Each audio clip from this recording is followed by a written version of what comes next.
So we're going to dig into this deep, pretty complicated psychology of intentional silence.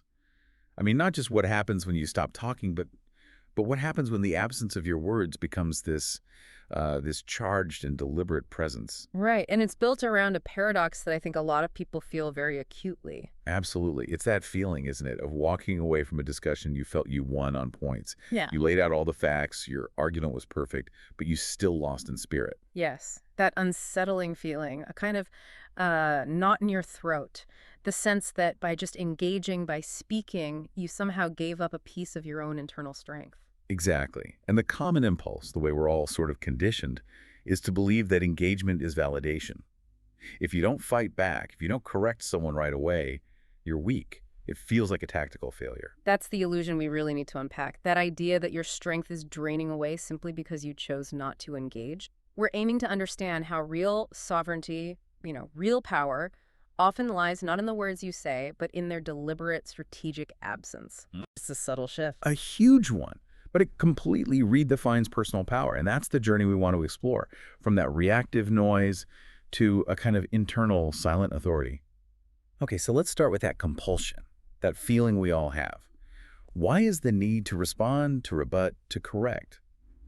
Why is it so overwhelming when we feel challenged? We act like our own truth depends on defending it immediately. Well, that urgency, that defensive impulse you're talking about, it's almost always a symptom of something deeper. It points to an internal weakness, really, a fragile ego. The ego. The ego just cannot stand being questioned, or, even worse for it, being ignored.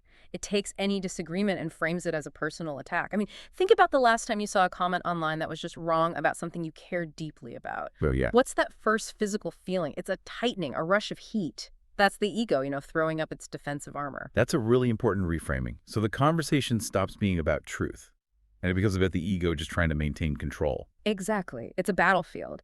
And the goal is not understanding, it's just maintaining its own story about itself. So it confuses its beliefs with its identity.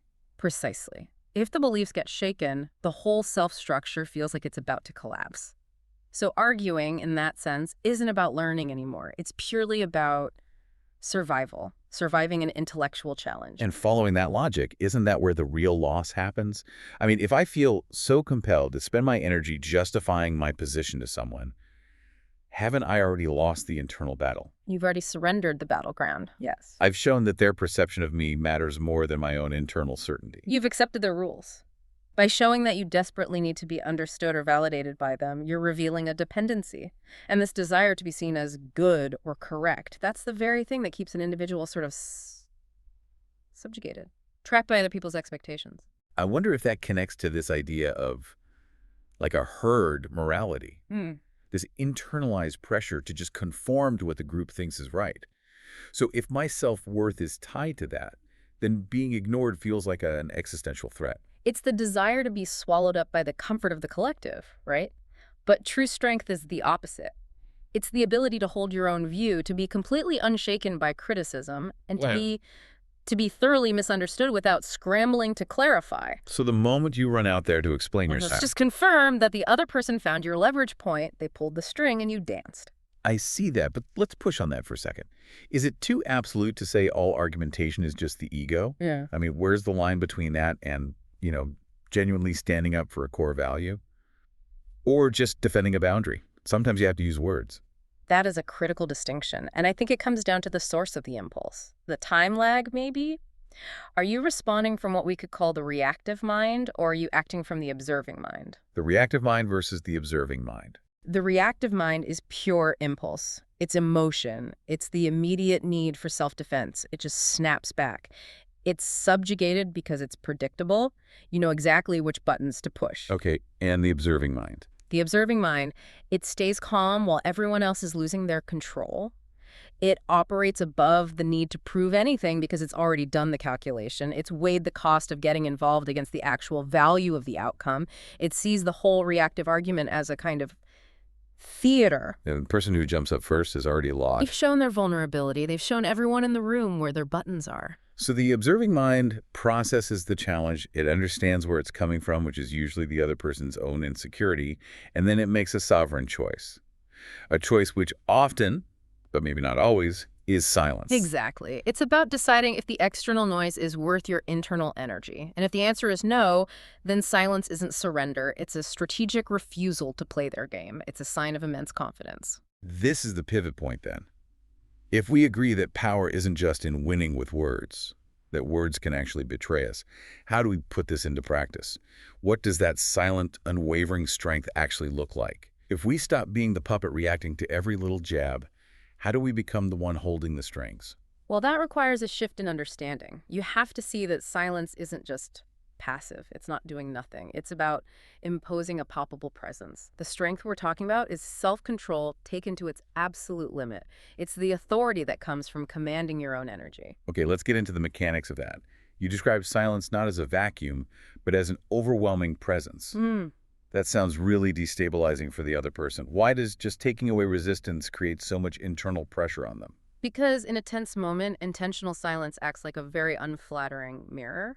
Most people, you see, they talk constantly for a reason, to protect themselves, to convince themselves of their own ideas, or just to distract everyone from an inner emptiness. So it's a shield. It's a shield, or a prop. And when you decide not to react, you take away that prop they were leaning on. The disguise just, it falls away. And they're suddenly standing there, alone, in the echo chamber of their own words. Wow. So their own arguments, their own rhetoric just reflects back at them. And without that pushback they were expecting, they have to actually confront what they're saying. Precisely. And the brain registers this absence as a kind of threat. In a confrontation, words are the expected script. Silence is a failure of that script, so the other person's brain goes on high alert. You mean like a fight or flight response? Something like that. The amygdala, that ancient part of our brain that handles fear and anxiety, it activates when our expectations are violated or when our social status feels threatened.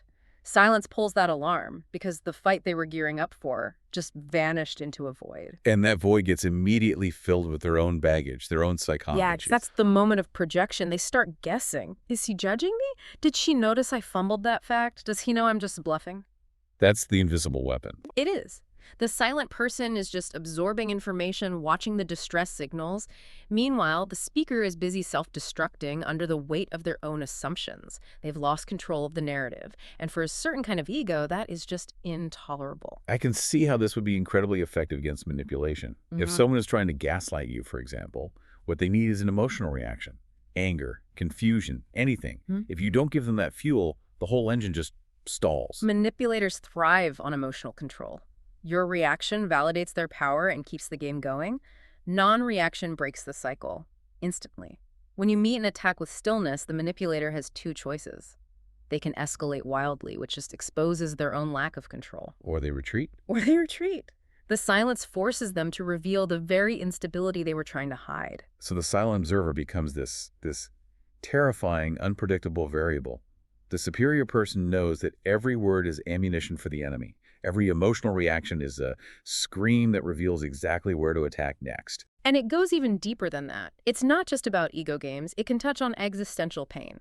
When a person realizes their words have no impact, that they aren't the center of your universe, it can trigger much deeper unresolved issues. Like what? Rejection, abandonment, humiliation from their past. You're not just refusing to argue with them. You're passively communicating, your drama has no hold on me. And that can be devastating. That brings us to a really important point, though, about the person who's actually using the silence, this charged stillness. It must be incredibly uncomfortable for them, too. It goes against every impulse to just justify yourself. It must require profound self-mastery. It requires transcending that impulsive self. I mean, if staying silent is easy for you in a given moment, you're probably not in a situation that's truly testing your ego. But if it feels like a physical knot in your stomach, like there's a desperate internal argument screaming at you to speak, and you still hold the line, that's when you know you're winning the internal struggle. that's when your higher observing self is in control. The power of that silence comes directly from how difficult it is to sustain. It's a signal of true mastery. Okay, so let's shift from why it works to how you actually deploy it. We have to be really clear about what strategic silence is. It's not passive. It's not timid. The sources say it has to be active, tense, charged with intention. That intentionality is the whole game. It's the dividing line between the silent victim and the silent master. The master isn't withholding because they're afraid to speak. They're observing, they're gathering data, positioning themselves. They see that people who talk endlessly are selling themselves cheap. Exposing their whole hand. Exactly. So it's silence as an energy economy. Uh, Every word you use to defend yourself is an expenditure of energy. The master just conserves that energy, stays centered, while the opponent wastes all of theirs trying to get a reaction. It's a huge strategic advantage. It shifts the entire burden of the interaction onto the other person. When you free yourself from that vanity, from needing to prove you're right, you gain immense observational power. You can just sit back and analyze their emotional state, their tells, their triggers, without giving up a single thing about your own. So let's break down the practical application. What are these weapons of presence that have to go along with the silence? The first one that comes up is stillness. Stillness is the foundation because it's about controlling your own involuntary micro-reactions. If you're fidgeting, rocking, nervously adjusting your clothes, you are broadcasting anxiety. You're betraying your internal state. Right. But stillness, a straight spine, deliberate movements, controlled breathing, it signals internal control. And internal control is perceived as dominance. When the environment is chaos, the still point is the center of gravity. It's the visual proof that you're not rattled. And tied to that is the gaze. And it's described not as just staring, but as an intense focus, a gaze that is not desperate for approval. The desperate gaze is always seeking validation. Do you like me? Do we agree? It's needy. The gaze of mastery conveys something else entirely. It conveys deep, almost unsettling perception. It says, I see you, and I am analyzing you. When someone meets a gaze that has zero neediness in it, they start to crumble. They get self-conscious. They wonder what you're seeing beneath their performance. And then if you do choose to speak, the power is magnified. The idea is to say less, mean more. Absolutely. Every word should be a bullet, not a balloon, as one source puts it. No oversharing, no verbal filler, and crucially, no long explanations. If you have to respond, use as few words as possible, but make them carry immense weight. A single, precise comment dropped into a tense silence can force the other person to spend the next 10 minutes just trying to unpack it. While everyone else's frantic chatter is just forgotten. Instantly, it inverts the whole logic of the conversation. I think the most dramatic element here, though, is the power of the pause. Learning to just let the silence last, let the tension build. Because tension is power.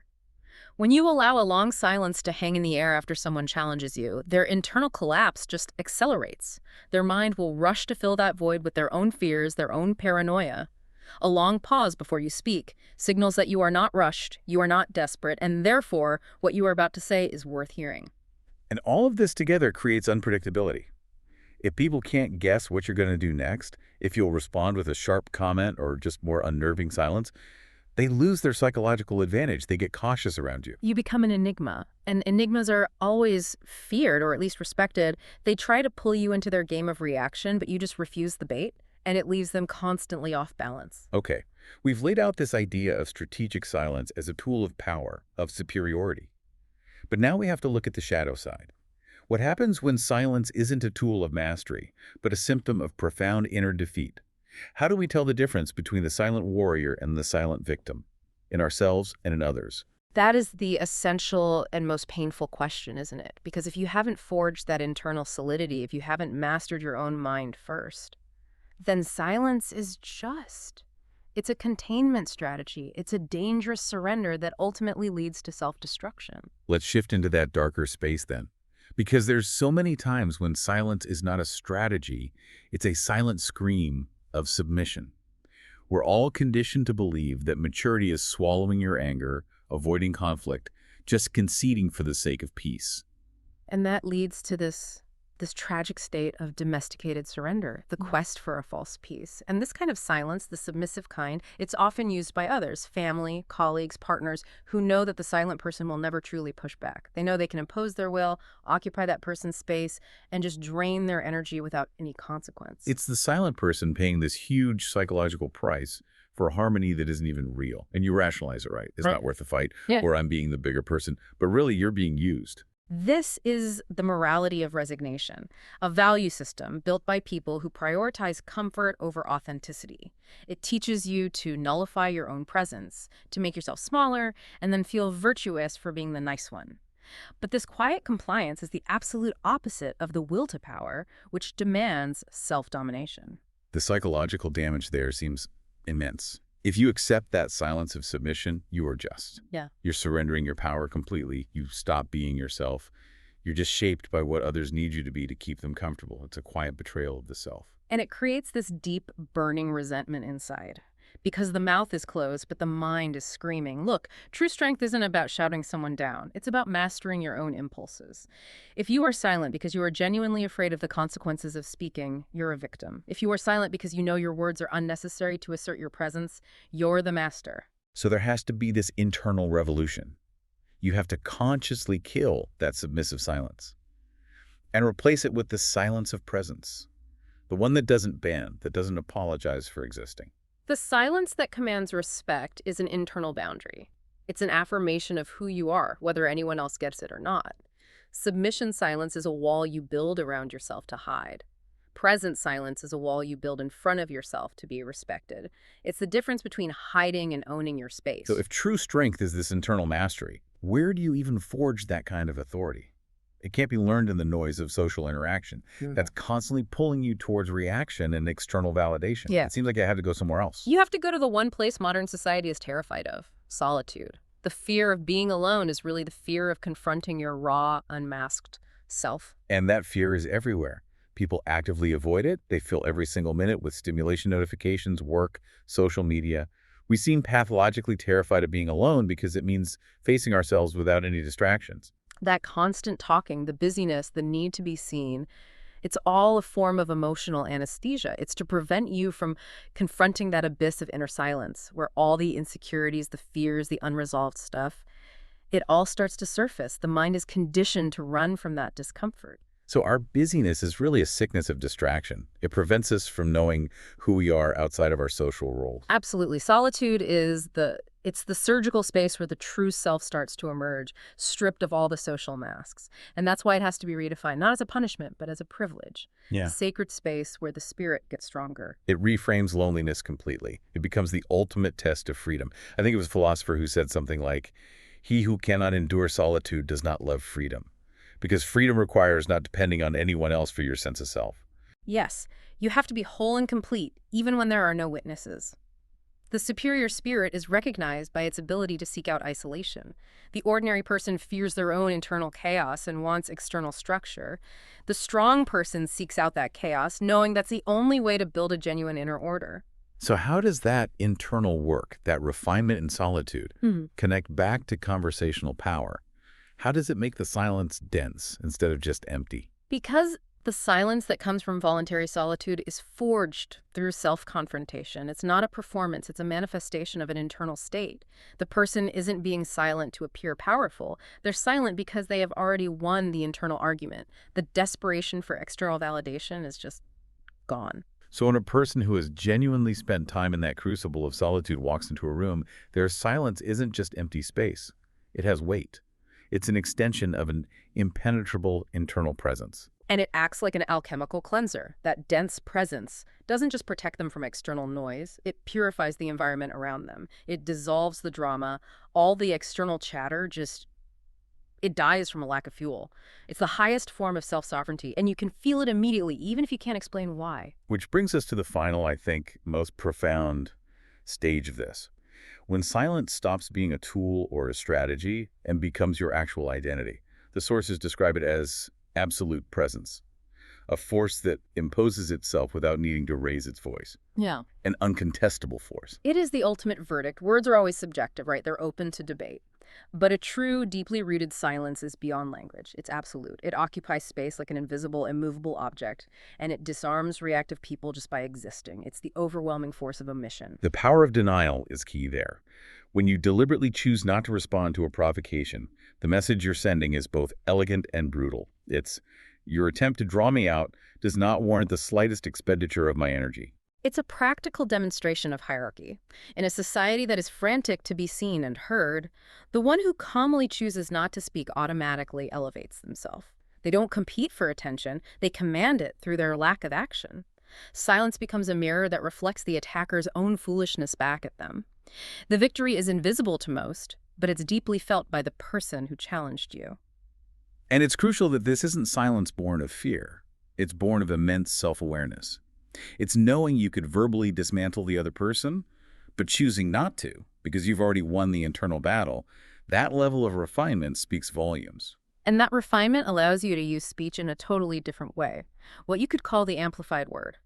A single, precise phrase, placed after a long, intentional silence, carries a gravitational weight that no emotional rant ever could. It's a precision strike that lands and resonates and marks the entire conversation. So when silence stops being an effort and just becomes your natural state, that's the final requirement of identity. The power isn't displayed through effort, it's just felt. It doesn't seek approval, it doesn't rush to convince. And that transformation requires continuous, often brutal, internal warfare against the impulsive ego. Most people fail on this path. They talk too much, they react too quickly, they expose all their vulnerabilities, desperately trying to prove a worth they haven't yet secured inside themselves. And the cost, as we said about solitude, is that this path is often lonely. It demands the courage to swim against the current of collective hysteria.